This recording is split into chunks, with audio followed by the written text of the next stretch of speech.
Welcome back. Today perfectly illustrates why so many people lose money in this market. Not because the asset itself fails, but because emotion overwhelms perspective. Over the past several days, fear-driven stories have been everywhere. Rising interest rates in Japan, pressure spreading across risk assets, and the familiar chorus claiming XRP is about to collapse. Yet here we are, still holding levels that many people confidently said would never hold. That gap between expectation and reality is exactly what needs to be discussed. This video is not about celebrating a green candle or pretending price action guarantees outcomes. It's about understanding why markets so often move opposite to the crowd, especially when sentiment becomes extreme and confidence breaks down. History shows that the most important moments rarely feel comfortable while they're unfolding. Right now, you're probably hearing a lot of technical arguments. Moving averages, oversold signals, historical rallies, and percentage comparisons to previous cycles. Some of that information is valid, some of it is selectively framed, and most of it is abused to sell certainty where none actually exists. Instead of asking whether XRP is about to explode, the more intelligent question is this. What does it mean when price holds firm despite negative macro pressure?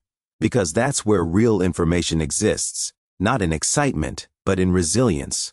We've seen this pattern before. Long stretches where patience is tested, conviction weakens, and people start convincing themselves that exiting is the logical move. Historically, that mindset tends to appear near inflection zones, not because rallies are guaranteed, but because weaker hands tend to exit when pressure peaks. The purpose today is not to predict what XRP will do next week or next month. The purpose is to help you understand why narratives swing so aggressively, why people anchor to past moves without proper context, and why infrastructure and fundamentals matter far more than short-term sentiment ever will. If you're here looking for price promises or holiday miracles, this is not that video. But if you want to understand why XRP continues to matter even when confidence is shaken, and why markets often move when conviction is lowest, then stay with me. To truly grasp what's happening right now, we have to separate noise from signal. Most people are reacting to headlines without understanding how markets actually process stress. Rising interest rates in Japan sound dramatic. On the surface, they should pressure risk assets. That assumption isn't wrong, but it's incomplete. Markets don't move based on single variables. They move based on how expectations collide with positioning. When everyone leans the same way, outcomes change. Japan tightening policy matters because it impacts global liquidity. For years, cheap yen funding supported risk-taking across equities, bonds, and crypto.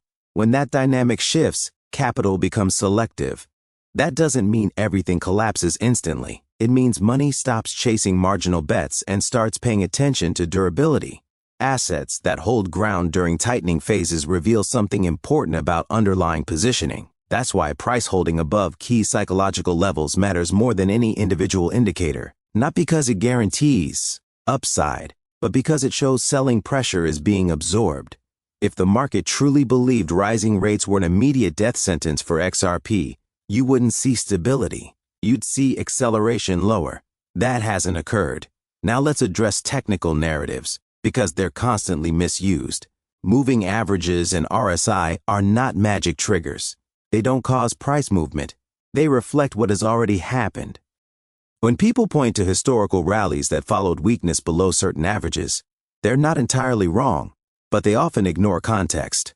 Those rallies didn't occur because of indicators. They occurred because liquidity conditions shifted, positioning became exhausted, and new demand entered. Oversold conditions don't mean price must rise. They mean selling pressure has dominated long enough that fewer marginal sellers remain. That's a setup, not a trigger. Without a catalyst, markets can remain oversold longer than most expect. Relying solely on indicators is how traders get chopped up. What's different now compared to many past periods is that this market is far more institutionally monitored. ETFs, custody solutions, compliance frameworks, and regulated on-ramps have changed who participates and how capital moves. This doesn't make the market safer or faster. It makes it more deliberate. Price no longer reacts instantly to fundamentals. It reacts when capital is permitted and incentivized to move. Another common mistake is romanticizing past cycles. In 2017, most participants had no framework for valuation, risk, or timing. Everything felt explosive because liquidity was abundant and regulation was absent. Today's environment is the opposite. Liquidity is constrained, regulation is central, and volatility is increasingly shaped by structure. Expecting identical emotional behavior ignores how much the system has matured.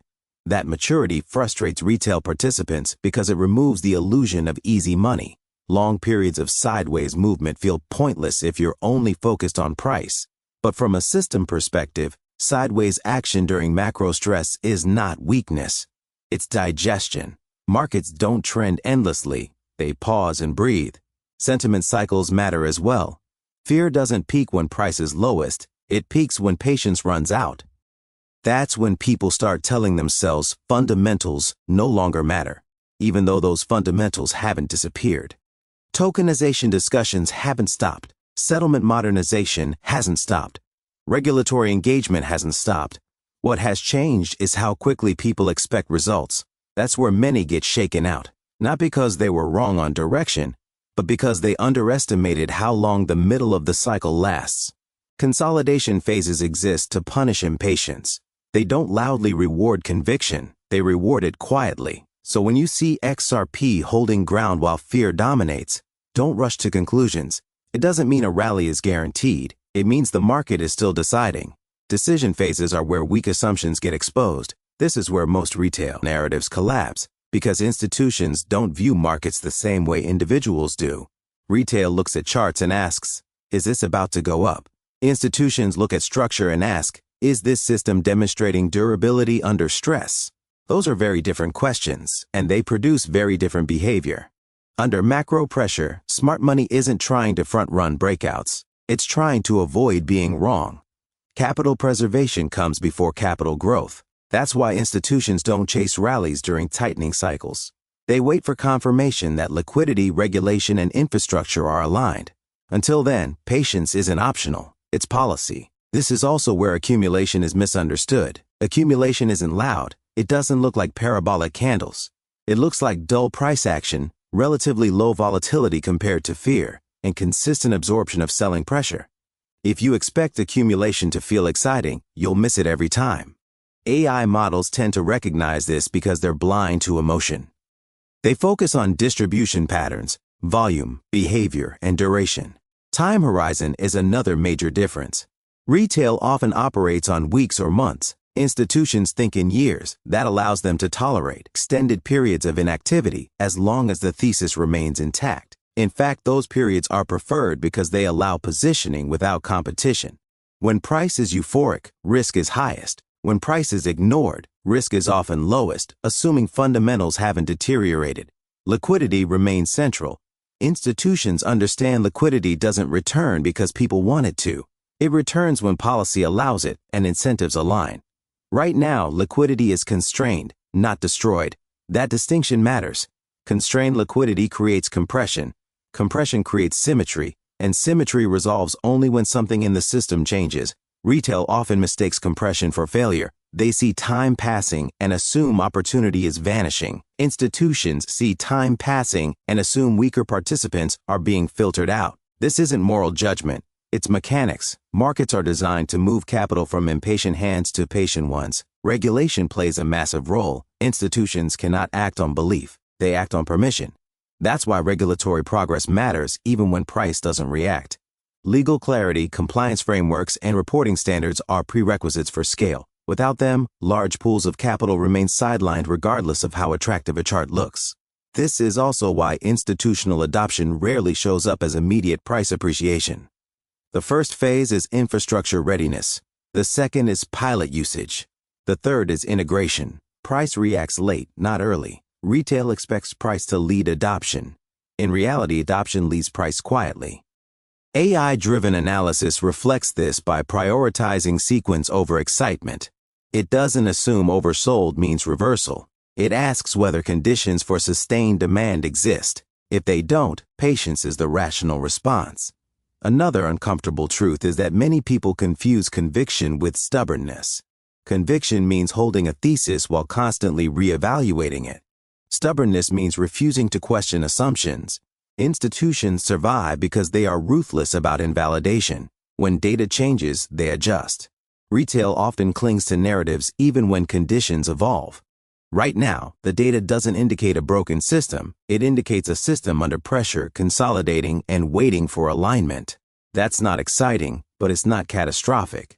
The real danger is forcing conclusions before the market finishes its process.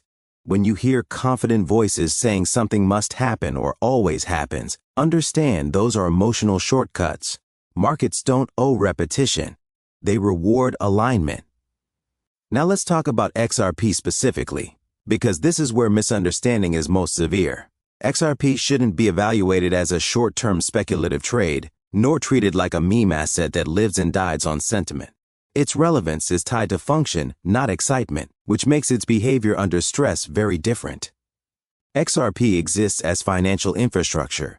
The XRP ledger was built for speed, finality, and low-cost settlement. That matters far more when institutions are cautious than when speculation is reckless. When liquidity is abundant, everything looks good. When liquidity tightens, assets without clear purpose are exposed. This is why comparisons must be careful. Bitcoin increasingly behaves as a macro asset and collateral layer. Ethereum functions as programmable settlement infrastructure. XRP is positioned as a liquidity bridge, enabling value movement between systems, currencies, and eventually tokenized assets. These roles are different. They don't cancel each other out, and they don't compete on identical timelines. Regulation is what makes XRP especially misunderstood. Its adoption path is tied directly to legal clarity and institutional permission. That slows visible price action, but strengthens long-term viability. Institutions don't casually experiment with settlement rails. They test, integrate, and scale cautiously. That process is largely invisible to retail, which leads people to assume nothing is happening. Step back and look at what hasn't stopped. Tokenization of real-world assets is accelerating. Cross-border settlement inefficiencies are still being addressed. Stablecoins, public-private partnerships, and digital settlement frameworks are advancing globally. None of this requires hype. It requires infrastructure. That's where XRP's design fits. A neutral bridge asset with fast settlement and low friction naturally aligns with a tokenized financial system. That doesn't guarantee victory. It guarantees relevance. Relevance during consolidation matters more than popularity. Retail often expects explosive behavior because of past cycles. That expectation ignores market maturation. Price doesn't move because something is oversold or historically performed well. It moves when capital has both ability and incentive to deploy at scale. XRP's strength here isn't immunity to drawdowns. It doesn't have that. Its strength is that its thesis doesn't depend on constant speculation. Many assets require continuous narrative support. XRP doesn't. The risk, of course, is execution. Infrastructure assets succeed or fail based on adoption, not belief. If integration stalls or regulation reverses, the thesis weakens. That risk must be acknowledged. Long-term confidence without accountability isn't analysis. It's faith. When people panic because XRP isn't moving fast enough, they're usually applying the wrong expectations to the wrong asset. XRP isn't designed to reward impatience. It's designed to operate when systems demand efficiency, not excitement. At this stage, the most important thing is to stop demanding certainty from a system that doesn't offer it.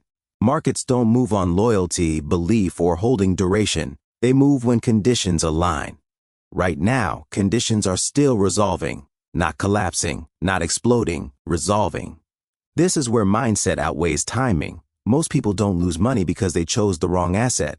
They lose money because they couldn't tolerate the long, quiet, frustrating middle where nothing seems to validate their choice.